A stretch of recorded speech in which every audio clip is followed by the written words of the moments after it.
Hello guys, I am Hrithik Raj and you are watching the E square science. और guys, इस lecture में हम लोग पढ़ने वाले हैं सीबीएसई क्लास 9th केमिस्ट्री का एक बहुत ही important chapter, that is E is matter around the sphere. ठीक है, उसका पार्ट 3 आज हम लोग कवर करने वाले हैं, दैट इज सॉल्यूशन। सॉल्यूशन क्या होता है? A solution is a homogenous mixture of two और मोर सब्सटेंसेस। एक जो सॉल्यूशन है वो एक होमोजेनस मिक्सचर है दो या दो से ज्यादा सब्सटेंसेस का। ठीक है, अब ये होमोजेनस मिक्सचर क्या होता है? होमोजेनस मिक्सचर होता है मतलब दो या दो से ज्यादा सब्सटेंसेस को जब हम एक दूसरे से मिक्स करते हैं तो वो कंप्लीटली मिक्स हो जाते हैं। ठीक है, उसमें कोई रेस्ट पार्टिकल्स हमें नहीं बचते हैं। वैसे मिक्सचर को हम क्या कहते हैं? Homogeneous mixture. ठीक है, जैसे कि एग्जांपल में तुम्हारा लेमोनेड हो गया, सोडा वाटर हो गया, etcetera. Usually we think of a solution as a solid, liquid और gas dissolve in it. Usually हम लोग सोचते हैं कि किसी भी सॉल्यूशन में सॉलिड, लिक्विड या फिर गैस तीनों कंबाइंड होते हैं, लेकिन ऐसा नहीं होता, क्योंकि जो सॉल्यूशन है उसमें अकेला सॉलिड भी एक सॉल्यूशन बना सकता है और अकेला गैस भी एक सॉल्यूशन बना सकता है। ठीक है, और जब सॉलिड एक अकेला सॉल्यूशन बनाएगा, सिर्फ सॉलिड ही कंबाइंड होगा और एक सॉल्यूशन बनाएगा, वैसे सॉल्यूशन को हम क्या कहते हैं? एलोय। और गैस बस यही दोनों कंबाइंड करेंगे, वही दोनों मिक्स करेंगे, वैसे सॉल्यूशन को हम क्या कहते हैं? एयर।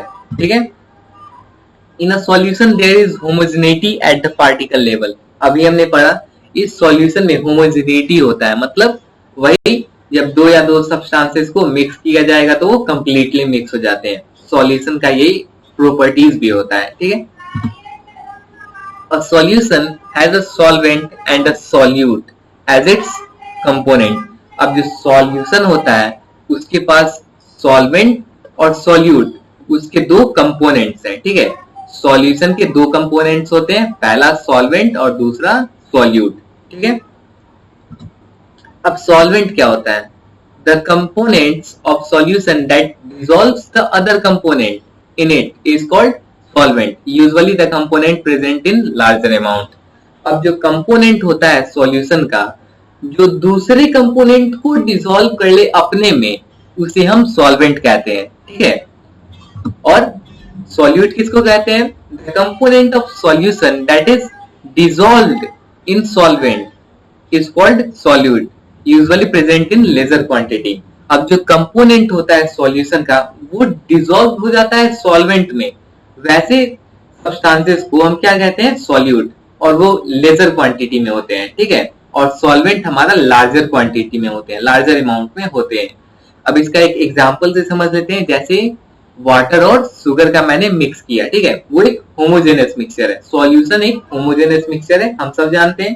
ठीक है, अब मैंने उन दोनों को मिक्स किया, वाटर और शुगर को। ठीक है, अब सॉल्वेंट क्या कहता है कि उसके पास लार्जर अमाउंट है। ठीक है, तो वाटर और शुगर में लार्जर अमाउंट किसके पास है? वाटर के पास, ऑब्वियसली वाटर के पास ही होगा ना। तो वाटर क्या हुआ? हमारा सॉल्वेंट हुआ। ठीक है, और सॉल्यूट क्या कहता है? बेचारा उसके पास लेसर क्वांटिटी है, कहता है कि मेरे पास लेस क्वांटिटी है। तो वाटर और शुगर में हमें लेजर क्वांटिटी क्या है? लेजर क्वांटिटी हमारा कौन सा है? वो हमारा शुगर है। ठीक है, और उसके डेफिनेशन से भी अगर देखा जाए तो सॉल्वेंट क्या कहता है कि मुझ में मतलब कोई दूसरा कंपाउंड डिसॉल्व हो रहा है। ठीक है, सॉल्वेंट कहता है कि मेरे में कोई दूसरा कंपोनेंट डिसॉल्व हो रहा है, और सॉल्यूट कहता है मैं किसी दूसरे कंपोनेंट में डिसॉल्व हो रहा हूं। ठीक है, इससे समझ में आया? अब प्रॉपर्टीज ऑफ अ सॉल्यूशन के बारे में बात करते हैं। पहला प्रॉपर्टीज है a solution is a homogenous mixture. ये तो सब जानते हैं, अभी मैंने बताया ये एक होमोजेनस मिक्सचर है। The particles of a solution are smaller than 1 nanometer, 10 to the power minus 9 meter in diameter, so they can't be seen by our naked eyes। अब जो पार्टिकल्स होते हैं सॉल्यूशन के वो बहुत ही ज्यादा स्मॉल होते हैं। ठीक है, वो 1 नैनोमीटर से भी स्मॉल होते हैं। 1 नैनोमीटर बोले तो 10 to the power minus 9 metre, उससे भी स्मॉल होते हैं। उसका डायमीटर होता है 10 to the power minus 9 metre, उससे भी स्मॉल होते हैं पार्टिकल्स ऑफ सॉल्यूशन। ठीक है, इसीलिए उसे हम नेकेड आईज से नहीं देख सकते हैं।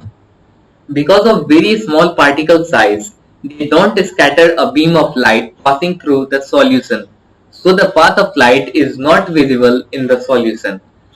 अब जो सॉल्यूशन है उसका पार्टिकल बहुत ही ज्यादा स्मॉल होता है साइज में, ठीक है, जिसके कारण वो कोई भी बीम ऑफ लाइट को जो कि पास कर रहा है सॉल्यूशन से उसे स्कैटर नहीं कर सकता, ठीक है, उसे मूव इधर उधर नहीं करा सकता, ठीक है। इसीलिए जो पाथ ऑफ लाइट है वो विजिबल नहीं है सॉल्यूशन में। Okay, the solute particles can't be separated from the mixture by the filtration. The solute particles don't settle down when left undisturbed, that is, a solution is stable. ठीक है, इस paragraph का मतलब है जब मैंने एक सॉल्यूशन तैयार किया, जैसे कि अभी मैंने एक एग्जांपल लिया था वाटर और शुगर का, ठीक है, मैंने वो एक सॉल्यूशन तैयार किया और मैं उसे फिल्टर करना चाहता हूं और वापस से मैं सॉल्यूट को गेन करना चाहता हूं, तो ऐसा नहीं होता, ठीक है। फिल्ट्रेशन जो एक मेथड है उससे हमें वापस से सॉल्यूट नहीं मिलता। जैसे कि वाटर और शुगर को मैंने डिसॉल्व कर दिया, ठीक है, और मैं उसे फिल्टर कर रहा हूं, तो मुझे शुगर वापस तो नहीं मिल जाएगा ना, शुगर हमारा सॉल्यूट है, वो हमें वापस नहीं मिल जाएगा। क्यों? क्योंकि सॉल्यूशन क्या होता है, एक होमोजेनस मिक्सचर होता है और वो कंप्लीटली क्या होता है, डिसॉल्व हो जाता है, ठीक है।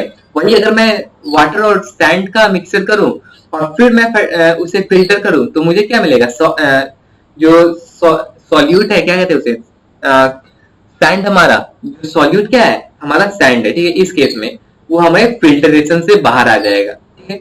लेकिन शुगर के केस में ऐसा नहीं होता, शुगर के केस में क्या होता है, वो उसके साथ डिसॉल्व हुआ रहता है, इसीलिए वो फिल्टरेशन नहीं होता है, ठीक है।